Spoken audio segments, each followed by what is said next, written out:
Welcome everyone to Best Wedding Ever. We are Nicole and Alex. We help new and novice officiants plan and officiate perfect, personal wedding ceremonies. So if you have a question about how to turn your ceremony chaos into the best wedding ever, let us know in the comments. Hi everyone, and welcome back to Best Wedding Ever. I'm Nicole, and this is Alex. And in this episode, we're going to talk about regrets. So our question today comes from an officiant who writes, "At my older brother's first wedding, he pulled me aside 15 minutes after the ceremony to confess he'd made a huge mistake. Now I'm officiating his second wedding. How can I make sure he doesn't regret this go round?" So if you're a couple planning your guest list or an officiant helping a couple planning your guest list, it's helpful to include at least one friend or family member that you can walk up to and say, "I need to get out of here right now," and not come back. And they'll be like, "Okay, I'll get my keys." They call that the ride or die. Exactly. And to everyone who just thought to themselves, "Hey, that's a great idea," this is the video for you. You know, it's actually really common for people to have doubts about the marriage, but keep them quiet because people are just so excited about the wedding. And for the person who wrote in, I actually want to focus in. You have two roles in your brother's life. The first is as a sibling, and then the second is as his officiant. And so I want to think through two ways of supporting him and his fiance through those roles in your life. Okay, as a sibling, you're the person who can check in with him and offer him a space to share his real feelings.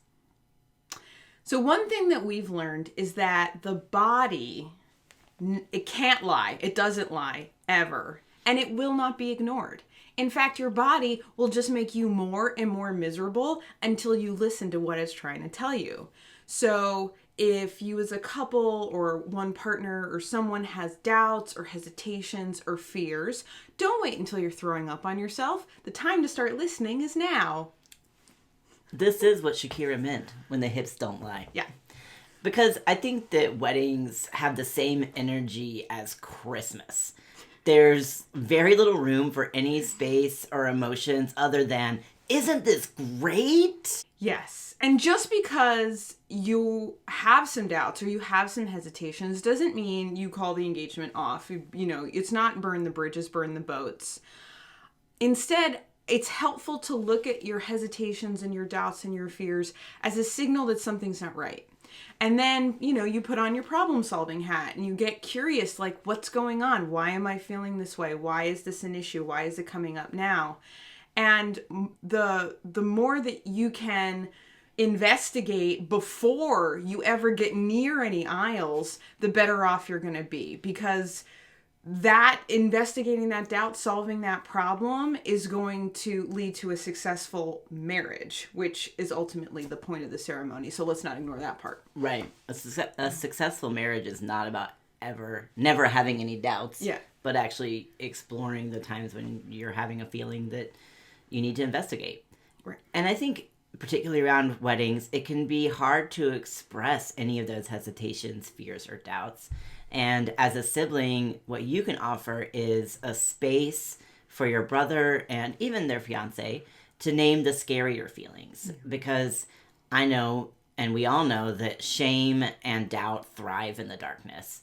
But once you name the problem out loud, finding the solution seems so much easier.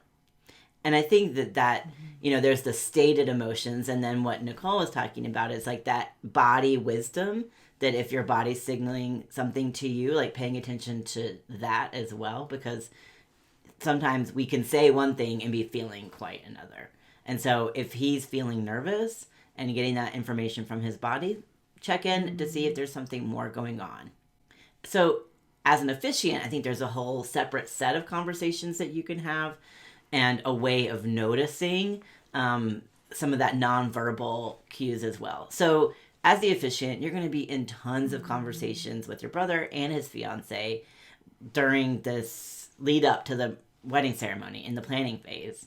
And I invite you to pay attention to what their body language is like. How are they communicating? are people tense or on edge, or are they relaxed around each other, even when they're discussing harder things? Because part of our role as officiants is to pay attention to more than just the words that are said, and to notice patterns or trends in those nonverbal cues. So I want to kind of make a distinction between if you're in a planning conversation and somebody gets snappy because they're hungry during wedding planning and they've had enough, it's time to break for the day. That's a one-time thing versus tensing up every time someone mentions it's time to plan the vows. And you can notice somebody's body just like go rigid whenever that gets brought up. And if you're noticing a pattern like that, your goal as the officiant is to get curious, not judgmental. So again, just because someone's tensing up doesn't mean we should call the whole marriage off, but actually that's an opportunity to investigate what's going on behind that reaction. What's the feeling behind it?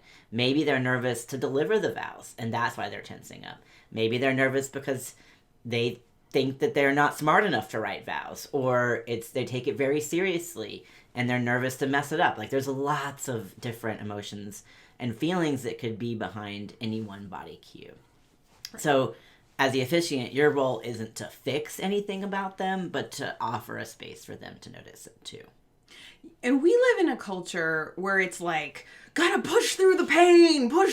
And that's how people end up with torn ACLs. So this is not a push through the pain situation. This is like a stop and notice the pain, get the rock out of your shoe, fix what's causing the issue. Yes, you're not a cheerleader before the big national competition.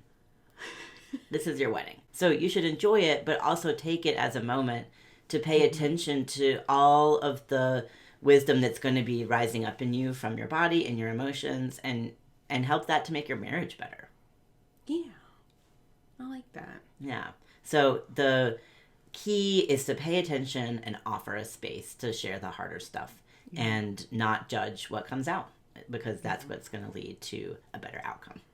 Yes. At our wedding, my ride or die buddy was this one. Like, we gotta get away from I know, we were get away from these people. Our ride or die moment was like, can we take being around all these people anymore? But we did, and we stayed, and it was wonderful. And we know that you're gonna have a great wedding as well. So please let us know how it turns out, and we'll see you on the next episode of Best Wedding Ever. Bye, y'all. Thanks so much for joining us, officiants. If you have a question or a tricky situation we might help you navigate, please reach out by leaving a comment below or emailing us through our contact form at rebelheartrituals.com. We're so proud that you are taking your officiating responsibility so seriously, and we're glad you're ready to rebel against should to create the best wedding ever. See you next time.